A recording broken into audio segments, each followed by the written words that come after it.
네, 오늘 저희가 살펴볼 소식은요. 고려아이언이랑 영풍 주가 얘기 들으셨어요? 정말 롤러코스터 같았다고 하던데요. 하루 만에 막 14% 넘게 올랐다가 또 내려오고 그랬죠. 네, 그래서 오늘 저희는 바로 이 두 회사 간의 꽤 오래된 경영권 분쟁, 이걸 좀 깊게 들여다볼까 합니다. 특히 최근에 나온 법원 판결, 그리고 이게 시장에 준 영향, 이런 것들 중심으로 한번 살펴보겠습니다. 자, 한번 파헤쳐보죠. 도대체 왜 이렇게 계속 싸우는지, 또 최근 법적 다툼의 핵심은 뭐였는지, 그리고 이 모든 상황이 시장 또 우리 청취자분들께 어떤 의미가 있는지 이걸 좀 명확하게 정리해보는 게 오늘 목표입니다. 우선 시장 반응부터 볼까요? 그날 정말 뜨거웠잖아요. 법원 판결 딱 나오니까 고려아연 주가가 장중에 14.62% 급등해서 90만 9천 원. 석 달 만에 90만 원 넘었죠? 네, 맞아요. 90만 원 선을 회복했었죠. 근데 결국 마감은 6.43% 상승한 84만 4천 원이었고요. 영풍 주가도 만만치 않았어요.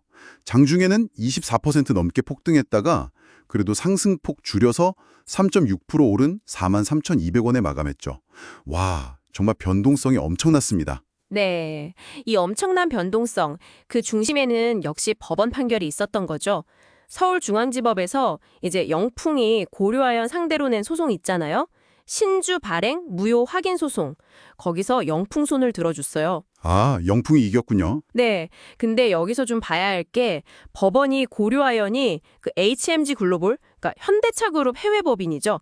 거기에 신주 발행한 것 자체는 경영상 피로가 있었다. 이건 인정을 했어요. 경영상 피로는 인정했는데 그럼 왜 영풍이 이긴 건가요? 뭐가 문제였죠? 핵심은 이거예요. 그 HMG 글로벌이 고려아연 전관에 보면 제3자 배정 대상 요건이 있거든요. 거기에 외국 합작법인이라고 명시되어 있는데 HMG 글로벌은 여기에 해당 안 된다고 본 겁니다. 아하, 그 자격 요건에 안 맞는다. 그렇죠. 그래서 신주 발행 절차 자체가 위법하다 이렇게 판단한 거죠. 그러니까 정관 규정을 굉장히 엄격하게 해석한 결과라고 볼 수 있습니다. 그렇군요.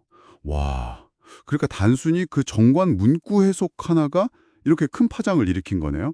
근데 이 분쟁 사실 뭐 어제 오늘 일은 아니잖아요. 벌써 1년 넘었죠. 네, 꽤 됐죠. 작년 3월인가요? 그때 영풍이 고려아연의 HMG 글로벌 대상 유상증자, 그 지분 5%짜리 그거 문제 삼으면서 소송 걸었고 그때부터 이제 갈등이 확 드러난 거잖아요. 근데 여기서 진짜 재미있는 게 고려아연이 그 유상증자하기 바로 전에 주총에서 이 외국 합작법인 관련된 정관 내용을 바꾸려고 했었다면서요. 맞아요. 시도를 했었죠. 근데 그게 부결됐었다는 거. 아, 그때 해결 못한 게 결국 이렇게 발목을 잡는군요. 네, 그런 셈이죠. 이 양측의 법적 다툼이 계속 뭐랄까 결과를 예측하기가 좀 어려워요. 예전에 주주총회 결의 효력정지 가처분 소송이라고 있었는데 그때는 또 법원이 고려아연 쪽에 좀 유리하게 결정을 내렸었거든요. 아, 그때는 고려아연이 유리했군요. 네. 근데 이번에 본안 소송격인 신주 발행 무효 소송에서는 영풍이 이겼단 말이죠. 양측 다 뭐 바로 항소하고 재항고하겠다 박혔으니까 법정 싸움은 앞으로도 계속 길어질 것 같습니다. 그리고 바로 이 점, 그러니까 법적 분쟁이 장기화될 것 같다는 이 예상이 시장 변동성을 더 키운 주요 원인으로 보여요. 아, 분쟁이 계속되면 오히려 주가가 오를 수 있다. 이런 기대감인가요? 그렇죠. 경영권 분쟁이 심해지면 뭐 서로 지분 확보해 하려고 하고 그러면서 주가 오르지 않을까 하는 기대 심리가 투자자들을 좀 끌어모으는 경향이 있죠.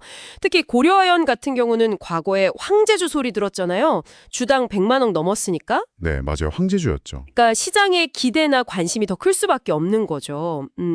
어떻게 보면 기업의 어떤 본질적인 가치보다는 이 분쟁 이슈 자체에 대한 기대감이 주가를 움직이는 그런 모습입니다. 근데 이런 현상이 뭐 고려아연이나 영풍만의 얘기는 아닌 것 같아요. 그쵸? 네, 맞아요. 비슷한 시기에 콜마홀딩스도 그 오너 남매 간의 경영권 분쟁 가능성 얘기 나오면서 주가가 하루에 18% 넘게 확 뛰었었잖아요. 네, 그런 사례가 있었죠. 확실히 이 경영권 분쟁 이슈는 시장에서 정말 뜨거운 감자인 것 같습니다. 네, 오늘 이야기를 좀 정리해보면요.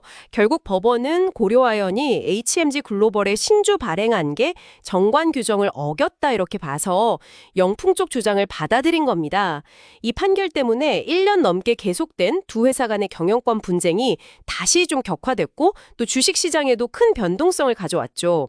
그리고 뭐 법적 다툼은 앞으로도 계속될 가능성이 높아 보이고요. 결국 이 모든 게 뭘 의미하냐면 기업 지배구조 문제, 특히 이런 법적 절차의 정당성 문제가 어떻게 경영권 분쟁의 핵심이 되고 때로는 기업의 실제 가치와는 좀 별개로 시장을 이렇게 크게 흔들 수 있는지를 보여주는 한 해라고 할 수 있겠습니다. 그렇다면 마지막으로 이런 질문 한번 던져보고 싶네요. 회사가 성장하기 위해서 경영진이 어떤 전략적인 판단을 내릴 수 있잖아요. 근데 그 판단을 뒷받침하는 정관 같은 법적 절차의 정당성, 이 두 개가 딱 부딪힐 때 주주로서 혹은 시장 참여자로서 여러분은 어디에 더 무게를 두시겠어요? 이 복잡한 상황 속에서 당신의 기준은 뭘지 한번 생각해 보시는 것도 좋을 것 같습니다. 기자님, 오늘도 함께 해주셔서 감사합니다. 네, 감사합니다. 다음 에피소드에서 뵙겠습니다.